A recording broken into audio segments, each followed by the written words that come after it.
Welcome to Immigration Insider with your host, attorney John Nicelli. This podcast is an educational forum on how to deal with complex aspects of immigration and pitfalls to avoid. You can find this show on all the major platforms, including YouTube, LinkedIn, Facebook, Apple Podcasts, Spotify, and on our website, johnnicelli.com. Now here's the host of Immigration Insider, attorney John Nicelli. Has anyone heard about getting a green card through marriage? Perhaps you've heard that's one of the easiest ways to become a resident of the United States if you have no status or you're visiting as a tourist. Well, part of that is true and part of it isn't true. My name is John Nicelli. I'm an immigration attorney here in New York City. I've been practicing about 40 years, and I have many, many years of experience dealing with people who got married basically to obtain their green cards. And of course, if your intent is only to get a green card and not to stay married, that's something that you should avoid at all costs. So let's speak about the basic procedure. So if a person is here lawfully, meaning that they entered as a tourist or some other non-immigrant type of visa, and they were legally in the United States, and they marry a U.S. citizen, they're going to generally be able to file for an application for adjustment of status. An adjustment of status would be based on immediate relative category because your wife is a U.S. citizen or your spouse is a U.S. citizen, whoever that spouse may be. Now, the issues that we run into is that, first of all, when you start a case, you have to realize that you're dealing with an agency with the U.S. Citizenship and Immigration Services. That can often be quite difficult to deal with. So when you deal with them, you got to realize that every marriage is a fake marriage until proved otherwise. And the burden to prove otherwise is on you, the applicant, who's looking to obtain their residence in the United States. So one of the things that immigration is going to look at once you file an application is your marriage bona fide? When I say bona fide, that means that you live in marital union, you live together, you have a good relationship, and you do everything else that normal Americans would do, or anybody in a marital relationship, basically, as a husband and wife, or a wife and wife, or a spouse, or whatever it may be.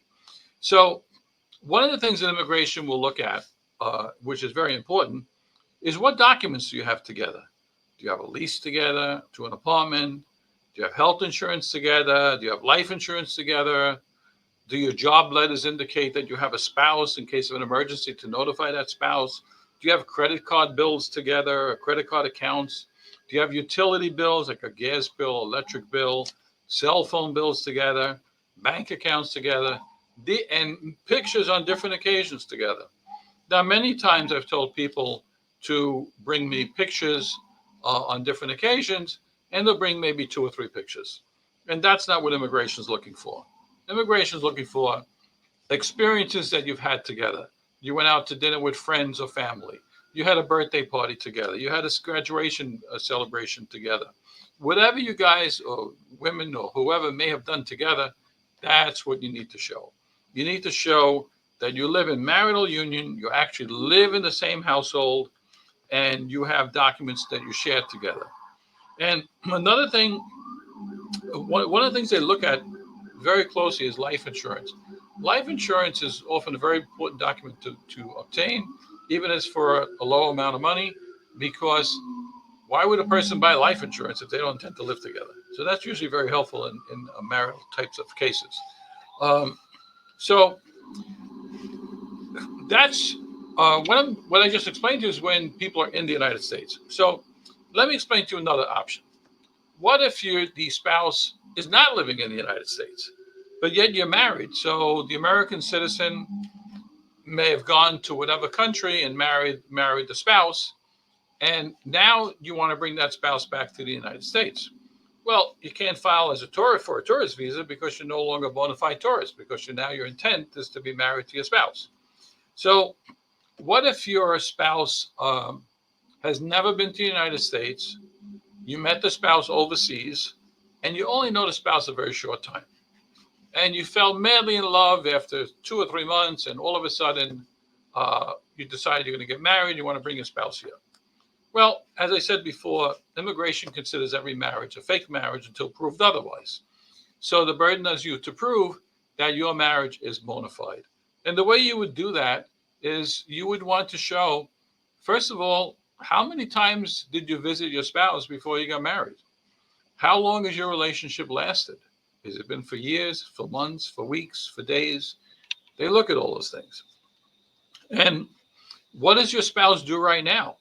Are they working? Do they have a good job? Are they very poor? The economic situation of a person is often considered, because many times people will pay somebody to get married just so they get out of the economic doldrums that they're in. And that's not something you want to get involved with, all right, for many, many reasons. So, but immigration will look at what kind of communications you've had, how many times you visited, have you met the person's family? Does the person have children? Have you contributed to anything with the children, whether their education or a soccer team, or what role have you played in that child's life or children's life? What role have you played in your new spouse's life? Have you done anything to enhance that person's life? What kind of communications have you had? Do you have cell phone messages together? Do you have text messages together? Do you have receipts that when you went to visit, you stayed at the hotel? Or if you stayed in your spouse's residence or apartment, do you have any kind of proof? Do you have statements from perhaps neighbors or relatives who may have seen you, or people, friends you may have visited? Things like that. What airline tickets you have to show that you went there. And very important is how many times you've actually visited a spouse and been physically present with the spouse. That's very, very critical. So basically, as I said, the more documents you have, the greater your chances of being approved. Now, there are some exceptions to the law, and an exception would be if your spouse was here and you got into a spousal relationship where one spouse started abusing the other spouse. And if you're looking for the benefit, obviously you can't be the abuser. So it would be basically the American citizen or lawful permanent resident who you're married to may be the abuser. And if you can show that you've been a victim of battering or abuse, then those are things that you'd also want to bring into play, because there are ways you can obtain your residence without your spouse. But you'd have to show, one, you're probably either divorced or in the process of getting divorced, and you'd also have to show what have you done as far as being battered. Were you the cause of the battering? Are there any police reports against you? And if there aren't, that's good. But if the batterer, which is usually the American citizen, did that person, how did they batter you? Do you have any police reports? Do you have orders of protection? Have you ever called the police? Can you prove it? Otherwise, if you have no police reports, have you gone for psychological treatments? Are you on medication because of the trauma that you suffered? There's many, many things that you can do. But primarily, before you even get into the battering, immigrations want to see, well, before the battering started, which had to be some period of time during the time of your marriage, what joint documents do you have? What documents can you show that you actually lived with your spouse? That's critical. Because if you have no documents and you say you've just been a victim of battering, that could be a little bit of a problem, because they may not believe that you actually were married. Because as I said, every marriage is a fake marriage until proved otherwise. So those are the very basics for what you would do to get at your alien card, your permanent residence, through an American citizen. There are other ways to obtain a residence through marriage, and that would be if you married a permanent resident, someone who has a green card. If you married someone who has a green card, that process is probably going to take much longer. All right. Most of the time, for the petition to be approved and to be current, where a visa becomes available to you, the processing times could be 3, 4, even 5 years or longer, depending on what country you're from. Because depending on the allocation of visas per country would depend on how long basically the waiting period is. if you're married to a permanent resident, generally, if you're unlawfully in the United States, you cannot adjust status as a person who legally entered the United States and marries a U.S. citizen. So if you marry lawful permanent residents, you probably have to go back overseas to be processed for your visa abroad. If you go overseas, you're more than likely subject to the 10-year bar. And the 10-year bar is that if you stayed in the United States for more than 1 year unlawfully, even if you entered as a tourist, if you entered unlawfully, then, and you're married to a resident, you would be subject to leaving the country, staying in your country for at least 10 years. But there is a waiver that you can file, and the waiver allows you to be forgiven for your unlawful presence during the last 10 years. If you only stayed 6 months illegally, or a little more than 6 months rather, at least 6 months, then you'd only be barred for 3 years. But in that case, you would also have a waiver that would be available. The other issue that always comes up is how many entries do you have into the United States? If you're married to a resident or even married to a citizen, if you entered the United States unlawfully multiple times, that's a problem, because then you probably would be subject to the 10-year bar, and you would be stuck outside the country for 10 years before you can file to come back.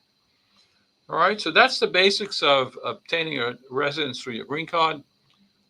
If you try to attempt to get your residence through fraud, and immigration determines that the marriage was a fraud because you paid the person to marry you or had some arrangement, the penalty for doing that is, one, you'd probably be barred for life from ever getting a residence through any other means. So even if you had an American citizen child that was 21 years old and filed for you, you'd probably be barred from getting a residence through that child. You'd also be subject to criminal penalties, and the criminal penalties could be up to a $500,000 fine and up to 10 years in jail. I don't think anyone really wants to do that based for a marriage. It may be nice to legalize yourself, but certainly not the way to go, because you don't want to end your relationship in a jail cell.